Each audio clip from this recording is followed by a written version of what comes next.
Good morning, everyone. Welcome back to another episode of the Daily Advocate. I pray you all have been well living with MG. Forgive me if I mess up some of these words today, but today let's talk about comorbidities and myasthenia gravis. Myasthenia gravis is an autoimmune disorder that primarily affects the neuromuscular junction, leading to muscle weakness and fatigue. While MG itself presents significant challenges, patients often face additional health concerns known as comorbidities. These comorbid conditions can complicate the management of MG and affect overall health outcomes. Common comorbidities associated with myasthenia gravis. Many patients with MG also have thyroid dysfunction, particularly hyperthyroidism, often linked to Graves' disease, another autoimmune condition. Symptoms like fatigue, muscle weakness, and eye problems can overlap with MG, complicating diagnosis and treatment. Hypothyroidism. Some MG patients may develop hypothyroidism, which can contribute to additional fatigue and muscle weakness. Other autoimmune diseases, rheumatoid arthritis, RA, which causes inflammation and pain in the joints, can occur alongside MG. Managing both conditions simultaneously can be challenging due to overlapping symptoms and the potential for medications to interfere with each other. Systemic lupus erythematosus, SLE, is another autoimmune disorder that can occur in MG patients, affecting various body systems and complicating overall treatment strategies. Sjogren's syndrome, characterized by dry eyes and mouth. Sjogren's syndrome is another autoimmune condition that may coexist with MG, contributing to additional discomfort and health issues. Hyperplasia, thioma. Thiomas are tumors of the thymus gland and are found in approximately 10 to 15% of MG patients. They can cause additional complications and may require surgical removal. Thymic hyperplasia. Enlargement of the thymus gland without a tumor is more common and is associated with the development of MG. While not a cancerous condition, it can contribute to the severity of MG symptoms. Respiratory issues. MG can lead to respiratory muscle weakness, increasing the risk of respiratory failure, especially during exacerbations or crisis. Chronic respiratory insufficiency can develop requiring long-term management strategies, including ventilation support in severe cases. Sleep apnea. Obstructed sleep apnea is more common in individuals with MG, particularly if respiratory muscles are weakened. OSA can exacerbate fatigue and muscle weakness, making MG symptoms more difficult to manage. Cardiovascular conditions, hypertension. MG patients, particularly those on long-term corticosteroid therapy, may develop high blood pressure, which needs careful management to avoid additional cardiovascular risks.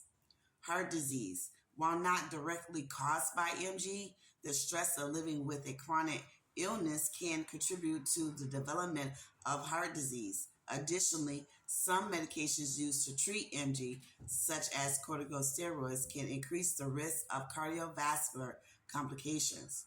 Osteoporosis and bone health. Steroid-induced. Long-term use of corticosteroids, a common treatment for MG, can lead to osteoporosis, increasing the risk of fractures and other bone-related issues. Regular bone density monitoring and preventative treatments may be necessary. Mental health conditions, such as depression and anxiety. Chronic illness like MG can significantly impact mental health, leading to depression and anxiety. These conditions can worsen fatigue and muscle weakness, creating a cycle that can be difficult to break without appropriate mental health support. Cognitive impairment. Some MG patients report cognitive difficulties, which may be related to the disease itself, medication side effects, or the stress of managing a chronic illness. Diabetes steroid induced. Long-term corticosteroids use can lead to elevated blood sugar levels, increasing the risk of developing diabetes. Managing blood sugar levels is crucial, especially since both diabetes and MG can cause fatigue and weakness. Gastrointestinal issues.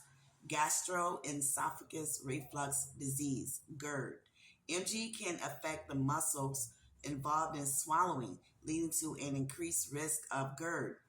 Managing reflux is important to prevent further complications such as aspiration pneumonia. Constipation. Some MG patients, particularly those on medications like anticholinergics, may experience constipation, requiring dietary adjustments or additional medications. Managing comorbidities in myasthenia gravis coordinated care. Managing MG and its comorbidities often requires a multidisciplinary approach involving neurologists, endocrinologists, cardiologists, pulmonologists, and other specialists. Close communication between healthcare providers is essential to avoid conflicting treatments and manage the overall health of the patient. Regular monitoring, frequent checkups, and monitoring are crucial to detect and manage comorbidities early. This includes routine blood tests, imaging studies, and assessments of lung and heart function. Medication management. Some treatments for MG, such as corticosteroids and immunosuppressants, can exacerbate comorbidities like diabetes and osteoporosis. Adjusting doses or switching medications under medical guidance can help balance the treatment of MG with the management of other conditions. Lifestyle modifications. A healthy diet, regular but not overexerting physical activity, and stress management techniques are essential for managing both MG and its comorbidities. Avoiding triggers that can worsen MG symptoms, such as excessive heat or stress, is also important. Mental health support. Addressing mental health through therapy, support groups, or medication can significantly improve the quality of life for individuals with MG and comorbidities conditions. By understanding and managing these comorbidities, individuals with MG can better navigate the complexities of their condition and improve their overall quality of life. I have my own thoughts. Since being diagnosed with myasthenia gravis, I have been diagnosed with several comorbidities such as steroid-induced type 2 diabetes, chronic constipation, GERD, acid reflux, mental health issues, depression, and anxiety. I am at risk for osteoporosis. I have sleep apnea, high blood pressure, diverticulosis, and hyperplasia thyoma, in which my thymus gland was removed due to it. I feel throughout the years I have managed these comorbidities very well, as can be. That with that being said, my diabetes is well managed to the point I don't need medications or insulin, and I no longer deal with sleep apnea. As for the other comorbidities, they're still work in progress with continued adjustments each day.